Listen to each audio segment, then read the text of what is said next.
Époques sont les plus anciens. Manuscrits de tout l'Ancien Testament des Septante, comportant cependant des lacunes. 11. La préservation des Écritures. Les traductions. L'intérêt de ces versions, c'est qu'elles nous permettent de retrouver à quelques détails près le texte hébreu dont se sont servis les traducteurs. Elles constituent donc un autre moyen de remonter vers le texte original. 12. 6. 03, 07, 20, 23. La préservation des Écritures. Les traductions. C'est particulièrement vrai de la version des Septante, non seulement parce qu'elle est très ancienne, mais aussi parce que la plupart des citations de l'Ancien Testament dans le Nouveau sont d'après les Septante. 13. La préservation des Écritures. Les traductions. Parmi les autres traductions de l'Ancien Testament, la plus connue est celle qui a été faite par Jérôme en latin début du VE siècle. C'est la Vulgate, qui remplaçait d'anciennes versions latines et qui est devenue la version officielle du catholicisme. La Bible est de loin mieux préservée que tous les anciens livres dont on ne met pas l'authenticité en cause. 14. 7. 03, 07, 20, 23.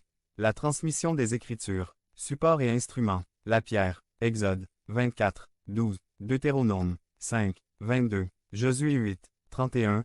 32. Le papyrus peut être 2 JN. Volume 12 et AP. 5.1. Haute.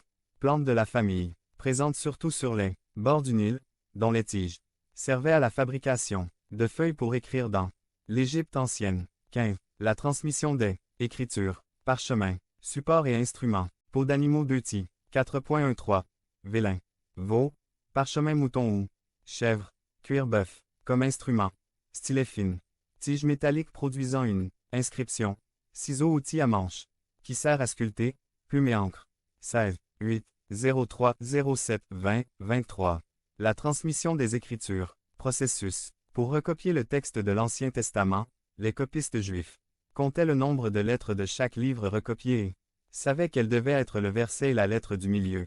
Si une erreur importante apparaissait lors du comptage des lettres, le copiste détruisait immédiatement son ouvrage pour le recommencer. 17. La transmission des Écritures. Processus. Si un copiste avait des doutes sur une lettre ou un mot, il le recopiait néanmoins tel quel en ajoutant une note en marge. C'est ainsi que le texte de l'Ancien Testament que nous possédons est tout à fait fiable et digne de foi. Et l'Éternel dit, je veille sur ma parole pour l'exécuter. Jérémie 1, 12, 18, 9, 03, 07, 20, 23. La transmission des Écritures. Processus. Pour le NT, plusieurs méthodes ont été utilisées pour transmettre le texte. Copie à la main. Les premières copies du Nouveau Testament ont été réalisées à la main, par des scribes qui